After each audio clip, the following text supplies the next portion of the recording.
just twist zani tell can share ya James Sita me basically that should cut they satin shle can cheat ni bashin twitch eat ni that should say send you can that should nala yeah kwasha da whole agi. Good morning, everybody. It's so wonderful to be here with everybody, and I want to say thank you to the Sierra Club. Thank you to Sandy and all of you that have taken the time out of your busy lives to be here today for this very important event, very important gathering, and very important purpose in our lives. My name is Jamesita Peshalkai, and I am the State Senator for Legislative District number 7, which Sandy gave you a lot of information about. What I want to talk about today, Sandy gave you a lot of the data that we're all fighting for and all the issues that we have that concern us. I'm here to talk about for the people that are not necessarily here to speak for themselves. I'm here for the animals, the environment. My father used to say, there are brothers and sisters of the sky, the water, the air, they're all around us, and these are people that we have to live and protect this world for. As a Native American woman, I was raised in a traditional way. I'm also a Persian Gulf War veteran. I was in the Army for 8 years, and we need to speak up as military veterans and as indigenous people for our Mother Earth, and I'm so glad to see so many signs here that say Mother Earth. In the Navajo, we say the center of the universe starts right here at our belly button. Our belly button, because it gives us life from our mother, our grandmother, our great-grandmother, all the way back to the first woman, all the way back to the first amphibian that crawled up on the beaches, all the way back to the first Adam, and all the way back to where the whole entire universe was just darkness. And that's who we are. We're animals. We are made up of this earth. Every element that was created trillions of years ago, that's who we are. Our civilization, we can say that we're greater than that. No, we're as simple as that. And we need to understand who we are, where we come from, and where we will return, and be humble about that, and to embrace our Mother Earth as our mother. We cannot, I like these signs that say we have no planet B. That's right. Every piece of food that we put in our mouths, every drink of water comes from this earth. And we ourselves will return to this earth. And that's something that I tell my children. The Navajo is a matrilineal society. And our power was taken from us when we became overwhelmed by the patriarchal society.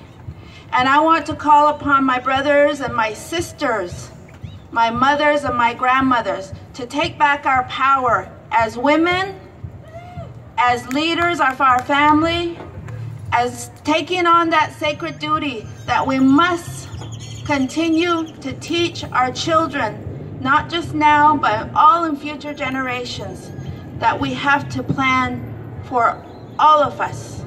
And that starts with taking care of this earth, this environment, and the air that we live in.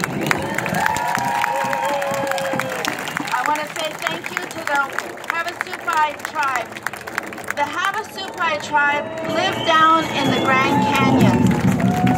And the rest of the world seems to have forgotten about some of these people that live off the land.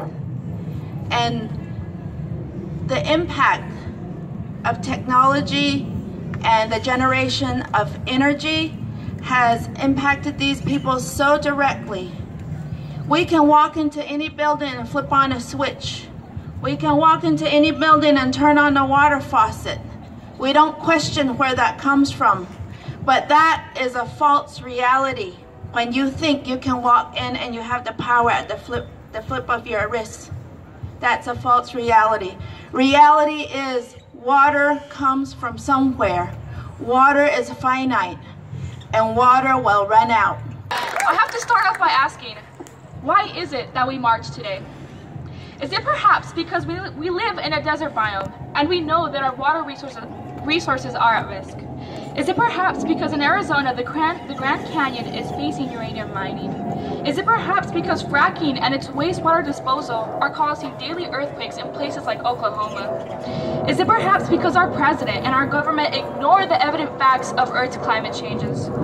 Is it perhaps because we have some hope that all these reasons still have a chance for change? Well, let me tell you why we march today. We march because we will not let greedy corporations invade and threaten our resources. We march because 40 million people depend on the Colorado River. We march because we want our policies to be based on scientific research and evidence. We march because plant and animal species are in danger. We march because we don't want our governors to let children drink poisoned water. We march because subsidies on oil make it almost impossible for renewable energy resources to come in place. We march because we do not want to let our future generations down. We march for so many reasons, but overall, we march because we care. The People's Climate March is a march towards a better and greener future. I, a 17-year-old high school student, march because I have to worry about the Earth's climate changes instead of my AP Psychology homework. I march, as we all do right now, because we are the people in charge of our planet's future. A future that would affect us dearly if we do not march at all. Good morning, everyone. My name is Masabi Perea, and I'm the director program of Chispa, Arizona. Isn't it beautiful today? What do we want? What do we want? Woo! Okay, Chispa is a program of the League of Conservation Voters, and Chispa is focused on Latino communities. Chispa has a program in 6 states: Arizona, Nevada, Colorado, Maryland, and Connecticut, and New Mexico. And we are, as I said, we are focused on the Latino communities. We start a conversation, as the last speaker was saying, in the Latino community, Mother Earth is part of a culture, but we don't speak environmental language. So what we do is we start a conversation with young people, with adults, with mothers, with families. That's what we do. And what we do also, we focus on our communities. And right now, Chispa Arizona and LCB, we started a campaign called Clean Buses for Healthy Niños, which means we are focusing in the school buses that are run by diesel. As you may know, diesel is one of the worst combustibles, right? So what we are asking the government is to use, as you may know, Volkswagen was fined for cheating on the emission test. So there is a lot of money out there, and there are 53 million for Arizona. So we want to ask the government to use that money to buy clean buses. Right? So in the near future, we are going to ask for your help. We are going to ask you to call Mr. Ducey and say, use the money for a real change. Use the money where we need it. We just learned that 40% of Latino kids have asthma. We just learned that 18% of people of color have asthma. And we learned that because it has a lot to do with racial and discrimination and environment. So that's why we start this campaign. What we find out is that in South Phoenix and Maribel, the buses are next to our communities. So can you imagine 50, 100 buses running next to the apartments? So we want to ask the government to use the money wisely, to use it for the future and for the present of our kids. So thank you very much, and we are going to ask you for your help. Thank you. You know, know, our climate, the climate of this planet, has changed many, many times over the last 4.5 billion years. No question it's changing now, but it's changed a lot. And sometimes the climate has been much warmer than the climate is now, sometimes much colder than the climate is now. Fortunately for us, most of those times when it was much warmer or much colder, we weren't here because we probably would not have been able to survive it if we were. But the most interesting thing about our planet is that it has the capability of actually adjusting to those kinds of natural changes. But those adjustments take a very, very long time, tens, hundreds of thousands of years, in most cases even sometimes millions of years. And so one of the things that we have to worry about in particular are times when the climate changes very rapidly. This has happened a handful of times over Earth history, never when we were on this particular planet, but every time it's happened, we know from the geologic record that it has been devastating to life on this planet. It's caused mass extinctions on the planet. You may have heard of one of those things about 66 million years ago.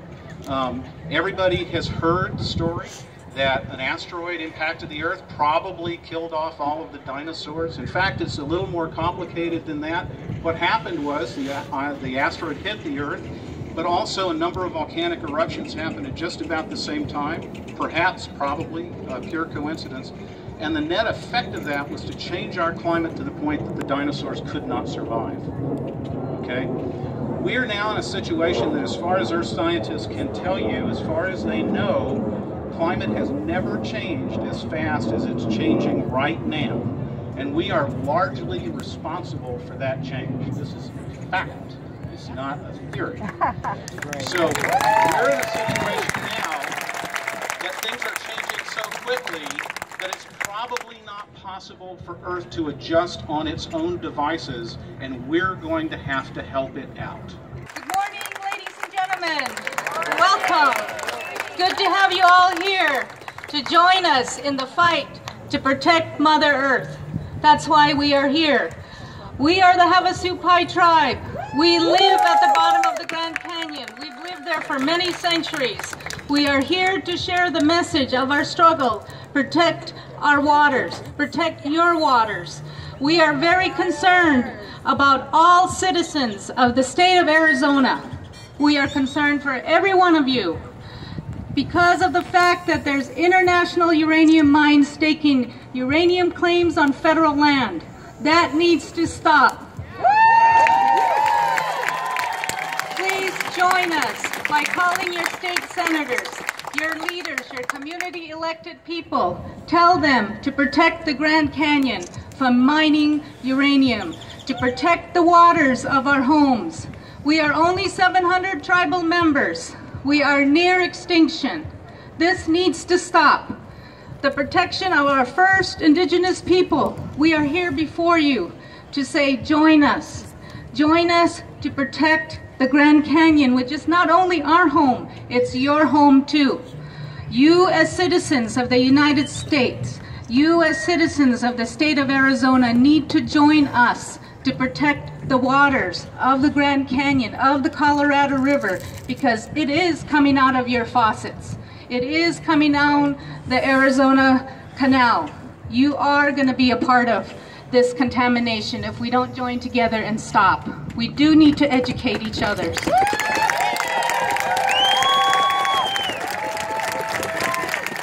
So please stand alongside every one of our people here today. Pray for us that we will be in victory in the end. We are very hopeful that the protection of our sacred lands and our waters are going to happen. But we cannot do it without every one of your support. So thank you for being here. Stop uranium mining. Stop uranium mining. Stop uranium mining. Stop uranium mining now. Thank you. Climate justice now.